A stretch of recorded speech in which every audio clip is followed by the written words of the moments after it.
Baik, jadi untuk memperbaiki bagaimana kalau muncul pesan kesalahan seperti ini ya, tinggal kalian ganti saja AS-nya, misalkan diganti jadi yang sesuai ya. Misalkan tadi apa, PH misalkan. PH 22, nah, maka dia masuk. Gitu ya, bisa diinputkan. Nah, jadi seperti itu untuk membuatnya. Nah, contoh misalkan lagi saya inputkan lagi. Jadi sebenarnya kalau kalian perhatikan, kalau saya mengetikkan salah satu angka di sini ya, nah ini dia berubah jadi gambar pensil. Jadi kalau sudah berubah gambar pensil, itu dia pada dasarnya sudah memesan satu record di database ya. Jadi tidak mau harus diselesaikan dulu ya. Jadi misalkan saya contoh lagi. Nah, ini masih salah kan? FE tidak ada ya. Jadi misalkan saya ganti jadi apa tadi, TF misalkan ya, TF. Ini TF ada. Seperti itu ya. Kemudian kemarin ketika kode dijadikan primary key itu kan ada dua syarat ketika salah satu field dijadikan primary key. Syarat pertama adalah tidak boleh kosong. Misalkan contoh ya, nah ini saya sudah berubah jadi gambar pensil, saya hapus lagi, kemudian saya ke sini. Nah, ini akan muncul pesan kesalahan. Kamu harus mengisi data di field kode. Kenapa? Karena syarat pertama kalau salah satu field dijadikan primary key adalah tidak boleh kosong ya, atau not null gitu ya. Jadi itu tidak boleh. Jadi mau tidak mau harus diisi datanya ya. Misalkan itu syarat pertama ya, tidak boleh kosong. Nah, sekarang bagaimana syarat kedua?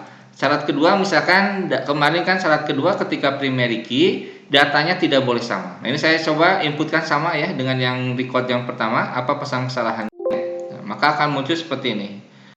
Kata kuncinya ini, duplicate value in the index primary key. Ya, jadi data atau field ketika jadi sebuah primary key itu tidak boleh ada yang sama datanya. Contoh seperti NIM kalian, NIM mahasiswa satu dengan mahasiswa lain kan tidak boleh. Ya, ini salah satu validasinya. Jadi ketika datanya sama dan fieldnya dijadikan primary key, itu akan muncul pesan seperti ini. Apa yang harus dilakukan ya, tinggal di OK, kemudian kalian ganti saja misalkan 002. Klik di sini. Nah, ini sudah berhasil. Ya, jadi seperti itu ya. Jadi tolong diingat ketika salah satu field dijadikan primary key, ini kan kode itu pasti harus diperlakukan dengan khusus ya. Ada dua syarat tadi minimal, yaitu tidak boleh sama dan tidak boleh kosong. Seperti itu ya. Baik, itu untuk field kode. Selanjutnya adalah ini ya, untuk membuat inputan menggunakan combo box pada akses ya. Tadi di dalam ini kan tadi inputannya semuanya menggunakan diketikan. Nah, kalau datanya sudah sama dan datanya banyak, itu bisa kita buat inputannya nanti tidak diketikan tapi menggunakan combo box. Jadi artinya kita siapkan dulu datanya. Jadi nanti ketika inputan orang tidak mengetik tapi memilih ya. Contohnya misalkan seperti ini akan kita buat. Contoh untuk yang field buatan ya, field buatan misalkan kita akan buat dulu data-datanya apa saja. Jadi caranya silakan kalian klik di buatan, di field buatan ya. Langsung di bagian field propertiesnya kalian pilih yang tab lookup. Kalau tadi kan tabnya general, nah sekarang pilih yang lookup. Lihat di sini display controlnya adalah text box. Kalian ganti menjadi combo box ya, ganti jadi combo box. Baik. Kemudian row source tipenya, nah di sini bisa dari tabel ataupun bisa dari data sendiri. Kita ganti saja menjadi value list ya, value list. Nah ini ya.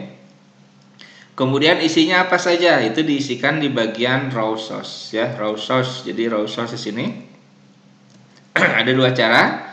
Kalau ini bisa dikopikan misalkan. Nah, di sini ya. Row source bisa seperti ini. Sama caranya disimpan dulu. Atau cara keduanya bisa diklik. Nah, lihat. Jadi cara keduanya kalau sudah diinputkan di sini ya, jadi petik 2, ingat karena string petik 2 ya, Suzuki titik koma petik 2 Toyota titik koma petik 2 Isuzu sampai Daihatsu. Itu cara yang pertama. Bisa juga diinputkan langsung di bagian titik-titik ya, maka akan muncul seperti ini. ya. Kalau nanti akan muncul seperti ini. Jadi kalau pakai itu tidak perlu pakai petik 2 ya. Oke, langsung saja di oke. Nah, ini ya. Jadi bagaimana nanti cara penggunaannya, simpan saja. Langsung nanti tampil dalam datasheet view, kita lihat buatan. Nah, sekarang sudah muncul. Nah, tapi lihat hasilnya ini akan muncul petik 2 seperti ini. Ini kan kurang baik ya. Nah, jadi cara penyelesaiannya kita desain lagi. Di sini di bagian kotak dialog edit list itemnya, ini mau tidak mau harus kita hapus dulu. Nah, contohnya misalkan seperti ini, enter, jadi di enter saja, tanda petik 2-nya dihapuskan. Jadi kalau menggunakan edit list item jangan pakai petik 2 ya, jadi langsung ya Suzuki enter, Toyota sampai Daihatsu. Oke ya. Langsung simpan dulu, kembali ke datasheet view, langsung di bagian buatannya. Nah, nanti sudah muncul. Jadi orang nanti tidak perlu mengetik tapi memilih gitu ya. Tapi tentu saja kita harus siapkan dulu datanya seperti itu ya. Baik. Nah, contoh seperti ini. Ini saya langsung pilih Mazda misalkan ya, di sininya belum diisi. Nah, langsung klik di atas pasti harus diisi data. Bagaimana kalau seperti ini ya, mau tidak harus diisi dulu ya. Misalkan TF tadi 12, nah, ya, maka akan hilang. Baik, seperti itu untuk video kedua, yaitu penjelasan mengenai pengisian data menggunakan combo box ya. Ya, kita insya Allah dilanjutkan nanti di video ketiga mengenai database relationship ya. Baik, terima kasih.